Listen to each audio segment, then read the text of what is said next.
It's her thing now. And so I don't mind putting the hours in because I know this is her putting her sweat equity and energy into something that she loves to do. You got to be in it with them. You know, you have to be invested in it with them. And he lets me share my story. Mm-hmm. That's really important. Hello. How you doing? Hi, I'm Dom, the BCBA mom. And well, I'm Dan. I'm the BCBA's husband. Get it? Yeah. Right? Yeah. I like it. Welcome back to my channel. I'm Dominique, a board-certified behavior analyst, well-versed in applying behavior analysis to our everyday parenting lifestyles, and I'm a mom. More specifically, I'm a mother of a child with autism. If you are the proud parent of a child with special needs or autism, aspiring to become a BCBA, or looking for positive parenting tools to add to your toolbox, you're in the right place. I'm guessing you're wondering, why is my lovely husband here? I was wondering the same thing. I just pulled him in like, hey, I need to ask you a question. Because this is really important to me. I know a lot of BCBAs in the field, and there is always a unique relationship between a BCBA and their spouse. And I think that's because when you're a BCBA, it's not just a job for you. It's not just a career. It actually consumes your entire life. And it consumes your parenting, the way you treat others, your schedule. Arguments with your husband. Arguments with your husband. Like house chores. It just affects so much of your life. And I just wanted to bring the person that is the closest to me. And I just wanted to get your perspective on what is life like now. What is it like being married to a BCBA? Well, personally, I don't see... Okay, wait. That wasn't the question. That was the title. I was just introducing. I'm sorry. He was ready to go in. Okay, I'm gonna set you up for it. You know, maybe we need the storyboard next time where it's storyboard. Bam. I told you, I just kind of reeled him in. I was like, hey, I need to ask you some questions because we need to get this out. I feel like we're not the only one going through this. So let's hear from my husband. Are you ready? I'm ready.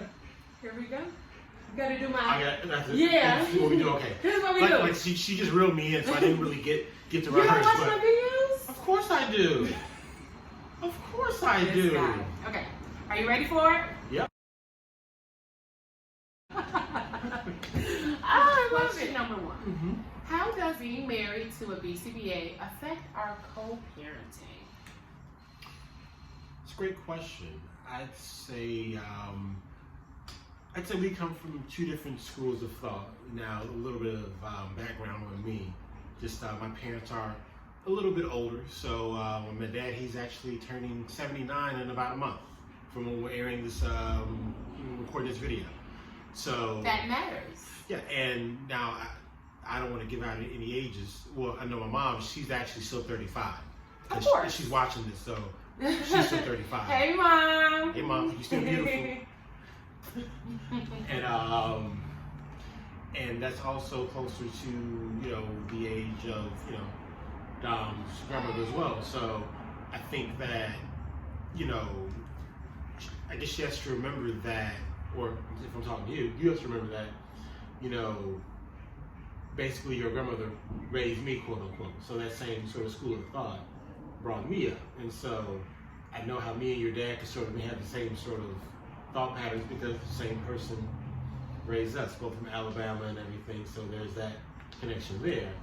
And so I guess it's a matter of, remember there are two different schools of thought we're coming from. You have the, you know, BCBA education and everything, all the great training and that you picked up on. Me, it's more, you know, life experience, seeing, you know, what my father did and thinking he set a great example and just bringing that in. So sometimes we can clash a little bit because I could be a little old school. Okay. Old school in a new school way, definitely, but still. You're very progressive. Uh-huh. So no, you brought up a good point. Mm-hmm. Our parents raised us differently. Mm-hmm. Your parents are older. My parents are in a different generation.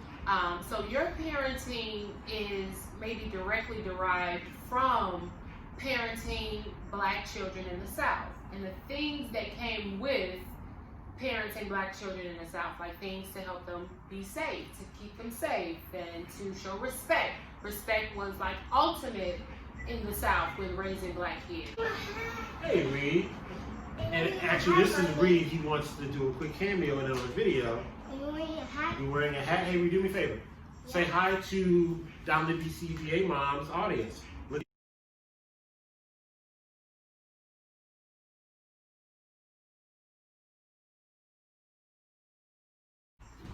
Reed, ladies and gentlemen.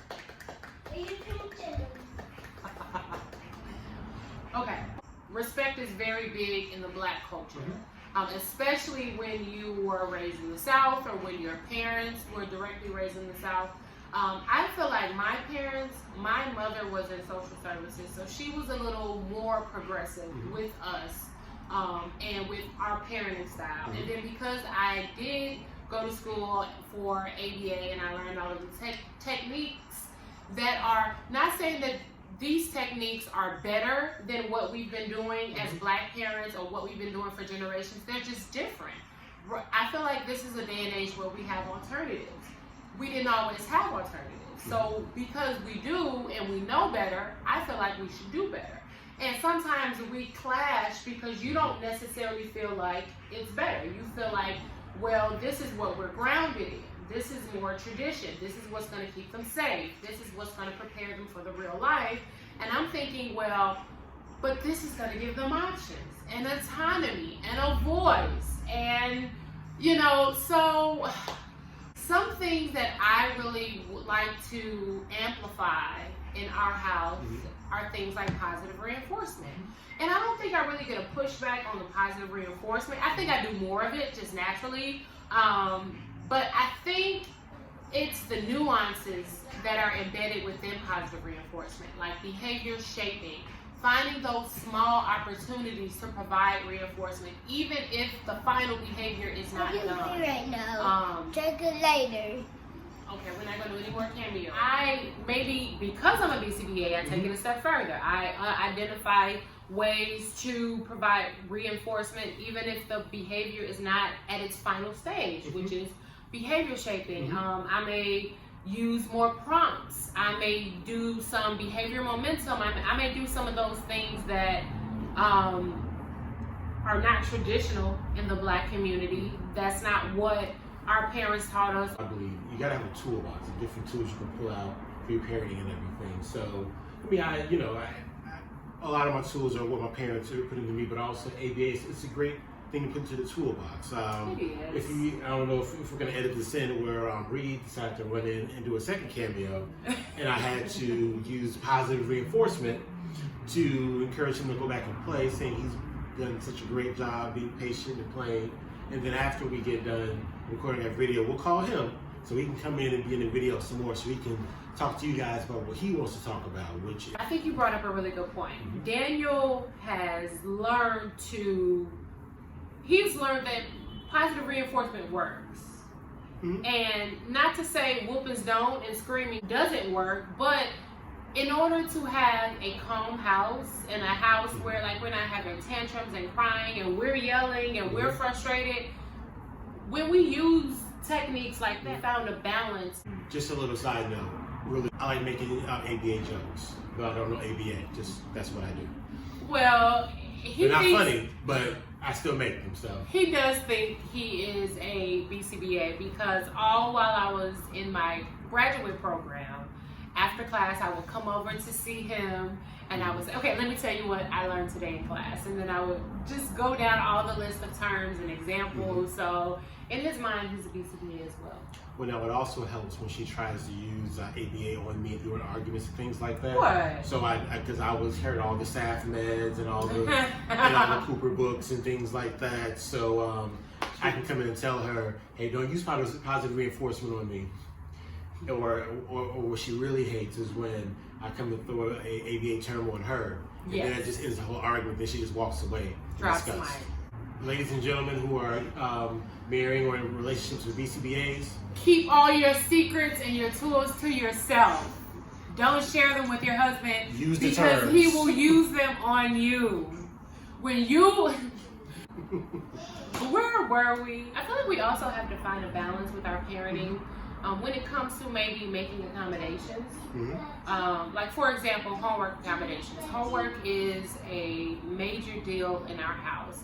And because it has been a major ordeal, as a behavior analyst, I'm like, okay, how can we shape the environment to tone down this behavior at this time? So some modifications that I may make is like, okay, we are going to do homework from this time to this time, whatever is done. So we're doing a non-contingent break, contingent on the time, not contingent on the behavior.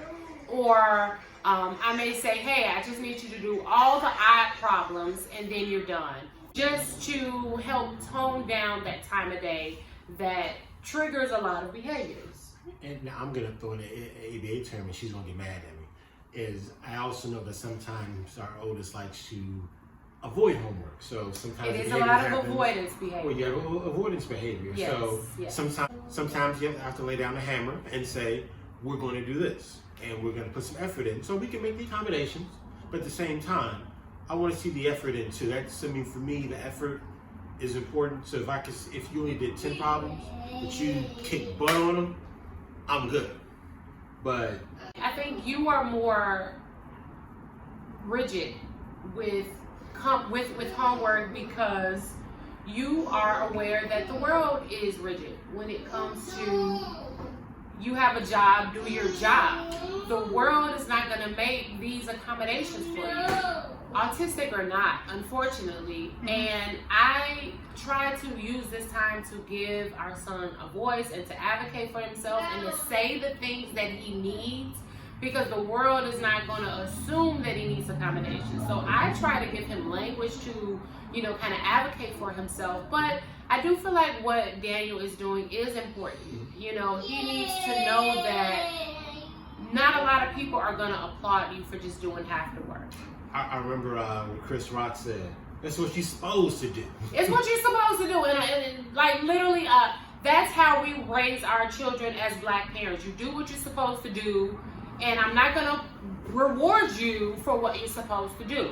However, there is research out there that says when you add positive reinforcement to any intervention, any treatment program, along with punishment, reprimand, whatever you need, whatever the consequence needs to be, once you add that positive reinforcement to it, it makes it more salient and it adds to the quality of life for the child. So, unfortunately, guys, we ran out of time, but please stay tuned for part 2 because it gets better. So, from your perspective, what is the best part about being married to a BCBA, and what is the worst part? Well, here's the thing. And trust me, guys, you do not want to miss all of the juicy details behind what is it like being married to a BCBA. Don't forget to subscribe. We love you guys. Bye. Bye.